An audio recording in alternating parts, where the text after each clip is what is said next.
Robert here on Delagify, and today we are going to be talking about one of my favorite TV shows about accounting, Breaking Bad. There is so much accounting in this show, I had to break it down into 3 parts. Today's part 1. We're just going to be talking about Skyler. Now, there are accounting-related spoilers ahead for seasons 2, 3, and 4 of Breaking Bad. I'm going to be watching the show, talking about how realistic the accounting is. Hopefully that's useful information for anyone thinking about going into the field of accounting. Or if you're already in the field, you can critique my critique. Nobody's perfect. And I guess let's watch the show. Skyler, you were like our go-to bookkeeper. Yeah, well, the economy, you know. How about get your old job back? Okay, so bookkeeping is kind of different than accounting, and this show and a lot of shows refer to bookkeepers as kind of junior accountants. That's not really what it is. They're kind of different skill sets. Your accountant is doing big picture things, putting together information and reports on a big picture. Your bookkeeper is your day-to-day keeping things organized, keeping things ready for the accountant to put together. My grandma was actually a bookkeeper. Bookkeepers are really vital to businesses. They are going to be recording the initial transactions, making sure that everything finds its way into the accounting system, and keeping everything neat and organized for anybody who might need it in the future, whether that's your financial accountant, your tax accountant, or an auditor. When a bookkeeper is making sure that everything is where it needs to be and that they've accounted for every penny, that is the process of bank reconciliations to make sure that all the money coming in and out of the business is accounted for somewhere. Basically what they do is they look at the bank statement and compare it to what they think it should be based on the accounting records. Just for it is going to solve for bank errors, it's going to solve for accounting errors, and it's really the first line of defense against fraud to make sure that all the money is where we expect the money to be. You want to buy my car wash? I do. And I am prepared to talk numbers right now. Is there a figure you can quote me? One which you think would adequately take... $10 million. Well, let's try 879,000. Where do you come up with this number? You pull it from your behind? On a typical day, you average 19 cars per hour. Extrapolating, I added the extra revenues for hand waxes and detailing, subtracted your overhead and salary, maintenance, operating fees, depreciation, which I obtained from comparable businesses in the Albuquerque area, giving me an estimate of your annual cash flow here. To which I applied the industry standard multiplier and added the market value of your real estate, giving me a total estimated value of $829,000, on top of which I generously added an extra $50,000, so as not to be insulting. $20 million. Now what Skyler's doing here is completely different than bookkeeping. What she's doing is business valuation. CPAs who do this are accredited in business valuations, and it has multiple purposes. The first purpose is what Skyler is doing here, where she's trying to buy a business. The second purpose that we generally see this is with divorce cases, really trying to understand what's that business worth if we're splitting it 50-50. And the third reason is for estate taxes. When you die, if you have over $10 million, you have to calculate your estate taxes. The IRS determines how much somebody is worth, not just with the money in their bank account, but things like their business. You need to do a business valuation to determine that. Skyler's business valuation is spot on. She's calculating how many customers they have and how much revenue they can generate from each customer. That's exactly how we would do it in the real world. An audit? Wait, an audit tomorrow? How long have you had this? Wow. Tomorrow, plan ahead, Ted. Come on. Accountants need more notice than this, but it's also very, unfortunately, realistic. He probably knew about this for months, and he's coming to her right at the last minute. Everybody does this.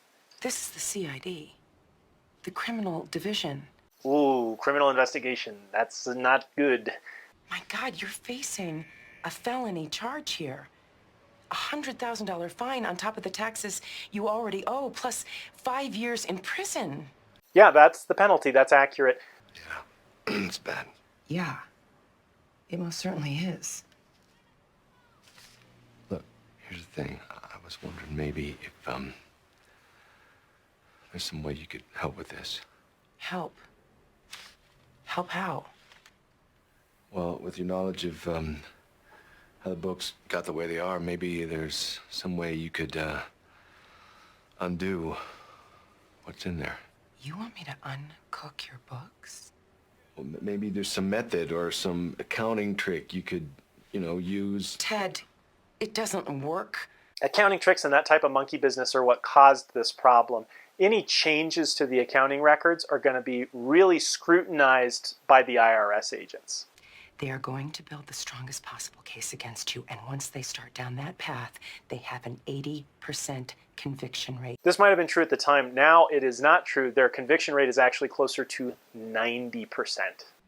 My signatures are all over those books. They're allowed to monitor your mail and tap your phones, and not just you, Ted. Everyone involved in those books. It's very possible that Skyler would have already been summoned in a real case. They already would have talked to Skyler because the criminal investigators have some extra work to do from a regular IRS audit. They have to prove that Ted willfully evaded his taxes. A lot of evidence for that comes down to talking about accounting policies and procedures. So talking to the bookkeeper to say, were you instructed to ignore certain types of payments? Did Ted ever tell you to ignore this or cut out this type of payment? The investigators would likely be looking for that type of evidence because they have to prove that he willfully did it. Here again, unreported income. That's more than a year straight so far. Do you want to say something about this? Because I'm having a hard time figuring it out. Well, here's one minor detail that they missed. Criminal investigators for the IRS almost always travel in pairs when they're doing an interview or something like this. Generally, one person will be talking to the audit subject and the other person will be taking notes. That way the notes are very accurate, they are very well kept, and you're not distracted by jumping back and forth. That being said, it's not impossible that there would just be one criminal investigator there. Have a look at the copies of the receipts to refresh my memory. Take all the time you need, Mr. Beneke. That's why we're here. Now, Ted, where is your lawyer? You don't want to be going into this alone. You could go to jail. Come on, buddy. I think where a lawyer really would have helped Ted in this case is for criminal investigations, just criminal investigations. You do not have to talk to the IRS and give them facts about the case. You can plead the Fifth Amendment in a criminal investigation. Now, that is different for a civil investigation. With civil investigations, you generally have to give the IRS the information that they're requesting. So sorry I am late. I got lost. Hey, Ted. Sky. Mwah. Whew, this building is so confusing.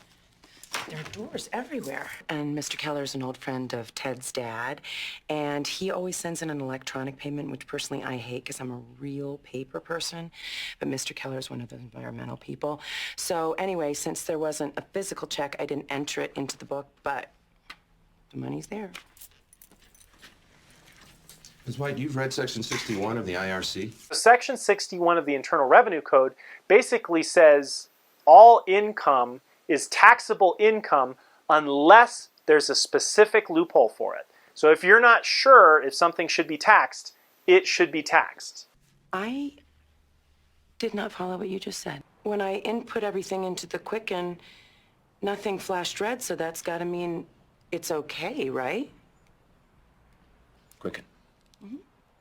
You used Quicken to manage books for a business this size. I did. Oh, do you guys use that here? Because it is the best. It's like having a calculator on your computer. Ms. White, how did you get this job? Oh, Ted hired me. I mean, your qualifications. What are your qualifications? Where did you get your training? Oh, well, I haven't had any training per se. I've always been naturally good with numbers. Got a good instinct for them. Right, Teddy? Everything here is pretty funny, a little confusing, but completely accurate.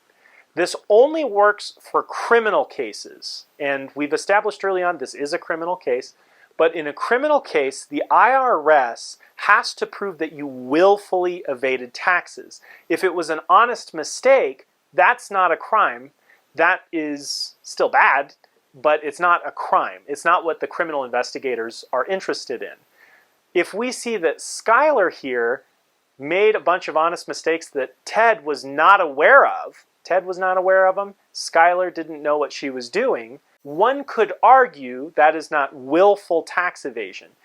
Now, being grossly negligent or failing to take steps that a reasonable person would take could still count as willful tax evasion. But the story that Skyler's trying to say here is that Ted didn't know what was going on. He thought it was all on the up and up.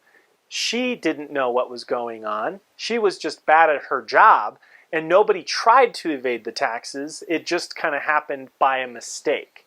That could be enough for a criminal investigator to say, this probably isn't a crime. Just because you're off the hook on the criminal side of things doesn't mean that you're off the hook on the civil side of things. In fact, it's usually the opposite.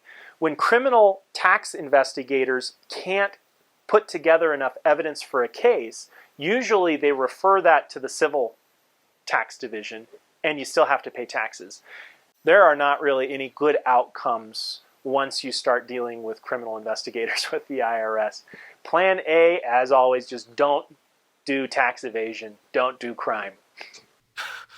Wait, IRS got you on commission? Overall, I'm really impressed with how this show portrays accounting. So there's 3 things that they got really right.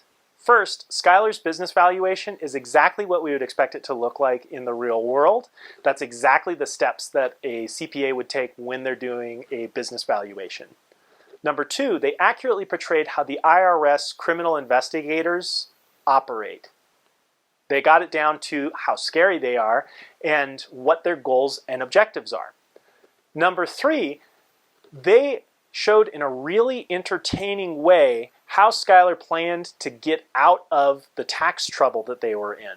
Now, maybe it's a little bit exaggerated and maybe it wouldn't necessarily work. It's pretty tough to fool a criminal investigator, but if they bought it, that would be one way to get out of criminal tax evasion. Overall, I give this an A+. This is the most accurate accounting that I've seen in anything so far. Thanks for watching, and be sure to post anything that you'd like to see in the comments. This video came on behalf of a user recommendation, so thank you for that. Now be sure to like and subscribe because it does really help us out. And as a thank you in advance, here are some clips that remind me of busy season. Shut up! Shut up!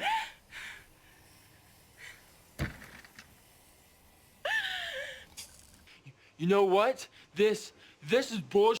This is bullshit.